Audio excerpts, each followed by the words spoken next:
y luego te pronuncies sobre el caso del homicidio en la universidad, o no te esperes a que te presione la prensa para...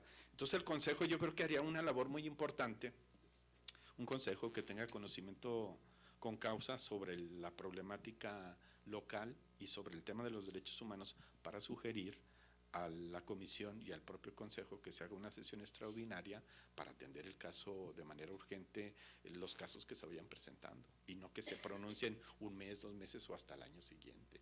Eso es muy grave. Entonces yo creo que eso es parte de mi programa de trabajo, fortalecer, coadyuvar, colaborar con la comisión, pero como dice la diputada, o sea, eh, ahora sí como va, de manera legal, de manera directa, garantizar esa autonomía e independencia como miembro de ese consejo, porque pues si vamos allá a tomar café o a platicar, no, el chiste es hacer una labor más importante. Entonces yo considero que eso es muy importante, y no solamente en la defensa de derechos humanos, sino también los derechos humanos. Se empezó a ver otro sector para el efecto de los particulares, que como bien conocemos todos es el amparo contra actos de particulares. Entonces esta reforma que usted menciona fue una reforma de una magnitud impresionante, porque pues fue una presión internacional. Ya se implementó, bueno, ya el Estado tiene la autoridad de obligaciones, ya se pusieron los principios de cómo deben de interpretarse estos derechos,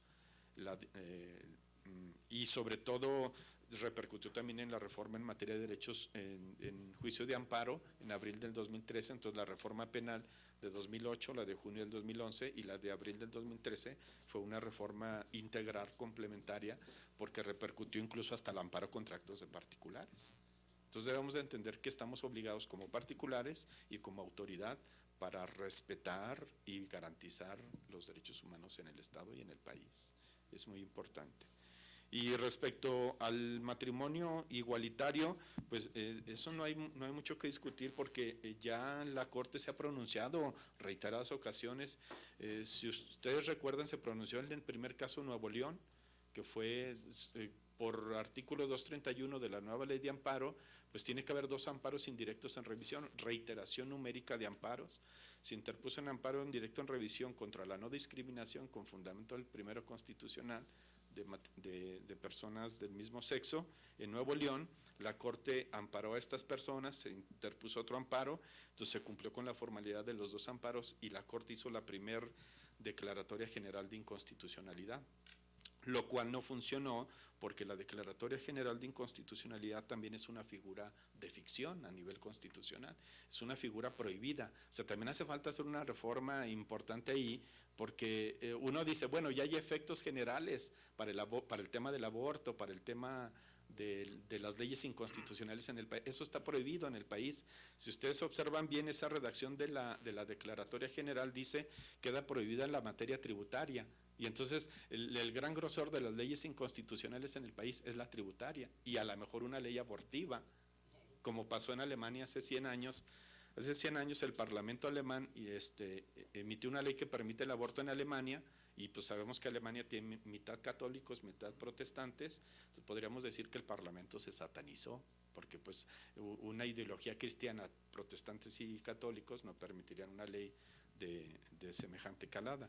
Pero el Parlamento alemán no contaba con que había un tribunal constitucional también con jueces católicos y protestantes, y declararían esta ley abortiva como inconstitucional, pero sí con efectos generales. O sea, nunca más se le volvió a ver en Alemania a estas leyes abortivas. Aquí nosotros hemos tenido 2 casos relevantes para el efecto del amparo, que sería la Ciudad de México, la ley que permite el aborto, donde la Corte dijo que efectivamente es una ley constitucional, porque la Asamblea tiene legitimación para legislar en la materia, y por tal motivo abortar en la Ciudad de México es constitucional.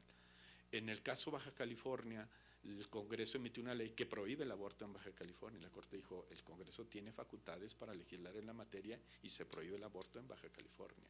Entonces prácticamente en el tema del aborto, la Corte se ha mantenido en el pronunciamiento de que cada Congreso es libre y soberano para legislar en la materia. ¿Y eso de qué depende? Pues depende de una moral social particular. Por ejemplo, nosotros, Zacatecas, somos muy tradicionalistas, y obviamente estamos trabajando el tema del aborto, el tema del matrimonio igualitario, y obviamente como esta soberanía decide legislar al respecto, la Corte va a decir que es un tema constitucional, porque tenemos esa competencia. Respecto al matrimonio igualitario, entonces pasó este caso de Nuevo León, pasó el caso de Oaxaca, pasó el caso de Veracruz, pasó el caso de Sinaloa, y bueno, ahora ya en los casos que tenemos aquí en Zacatecas de los matrimonios masivos, yo creo que aquí más bien lo que tendríamos que cuidar no es tanto prohibir el matrimonio igualitario, sino regularlo. Es como el uso de la marihuana. O sea, no es que estemos a favor de que se consuma marihuana, sino que la regulación de la marihuana nos permite localizar al adicto, al consumidor, y tenerlo registrado, tenerlo supervisado como en Holanda. Un registro y cuánto consume y cuánto tenerlo localizado. Entonces igual aquí para el matrimonio igualitario pues tendríamos que permitir la unión, a lo mejor no como matrimonio igualitario, sino como unión de convivencia, sociedad de convivencia. Porque hay un término muy importante, es que no, ¿hasta dónde están los límites? O sea, los límites que es, pues si tú estás en concubinato, no te estoy discriminando porque te llame concubinato, pues es que estás bajo esos supuestos de ley, no eres matrimonio tradicional, eres concubinato. Oye, tú estás en unión libre, pues no eres un matrimonio tradicional, eres unión libre. Entonces hay que ser muy, muy específicos en el Congreso en decir, bueno, para estos supuestos es la unión libre, para estos otros es el concubinato, para estos otros casos es el matrimonio tradicional y para estos casos es la sociedad de convivencia. El nombre es muy importante porque es fondo al final de cuentas, y luego cuidar aparte del término matrimonio igualitario, la adopción, porque el problema es que las personas dicen ser discriminados por el artículo 1 constitucional y confunden una institución con una discriminación. Hay que saber si realmente se le está discriminando o no.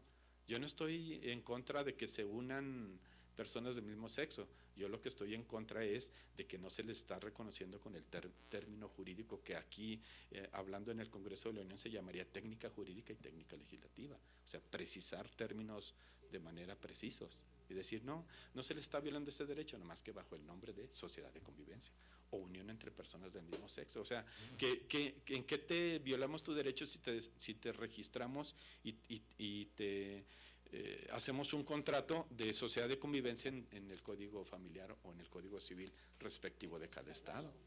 Sí, los efectos jurídicos ahora, le damos efectos jurídicos. Si quieres dejar a tu pareja pensionado en el ISSSTE, pues eso se regula, o sea, se reforma con sociedad de convivencia, que es lo mismo, y se reforman las leyes que tengan que ver con pensiones, con esto, y se adecúa a ese aspecto, nada más. Tendría que ser un análisis de la revisión del aspecto. De todas las leyes que tengan que ver con ese tema, que impacte, o sea, porque si ellos argumentan que por la pensión, por el ISSSTE, pues se reforman, pero bajo el título de sociedad de convivencia, no matrimonio tradicional.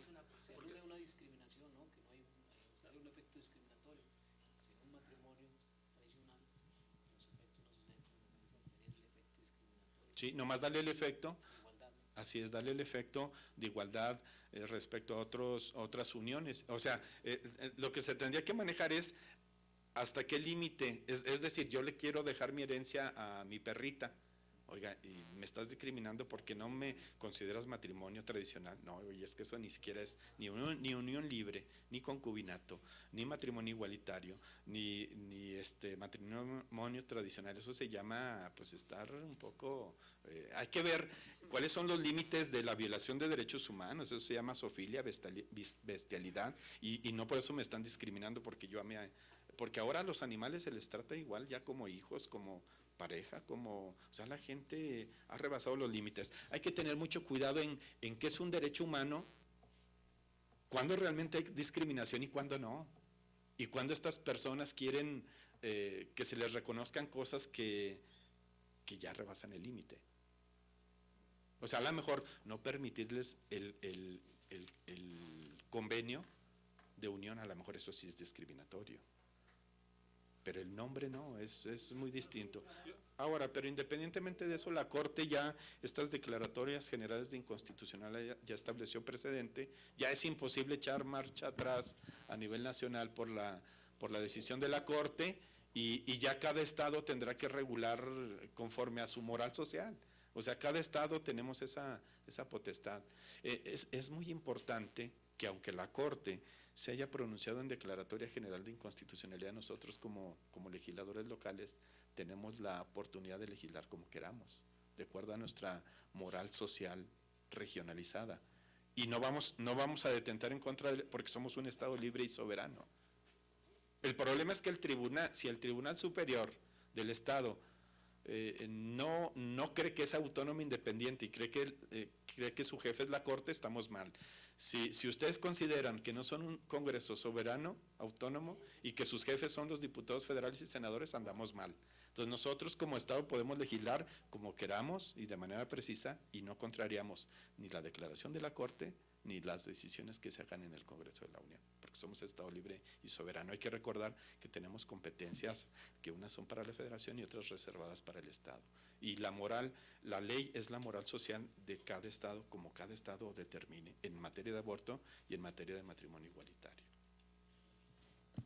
Sí, bueno, yo aquí nomás un comentario que veía.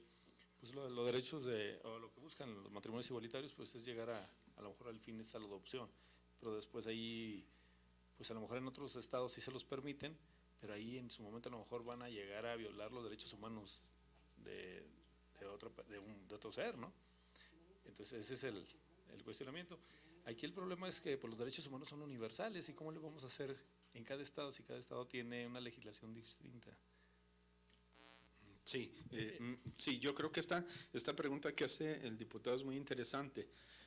Primero, ¿cómo se resolvería? El asunto de la adopción no es un derecho de un matrimonio igualitario, es un derecho de los niños y niñas de tener un padre y una madre. O sea, el derecho de la adopción, hay una convención ya de los derechos de los niños y las niñas, donde dice el interés superior del menor. Entonces, el interés superior del menor es del niño y la niña, no del matrimonio igualitario. Entonces, tendríamos que diferenciar primero eso, de quién es el derecho humano, del adoptado o del adoptante. Entonces, si nosotros sabemos de quién es el derecho, entonces, en ese sentido, no estaríamos violando ningún derecho al prohibir a un matrimonio igualitario la adopción. ¿Por qué? Porque no es su derecho, el derecho es del menor, no es del matrimonio. No se está violando en ningún derecho.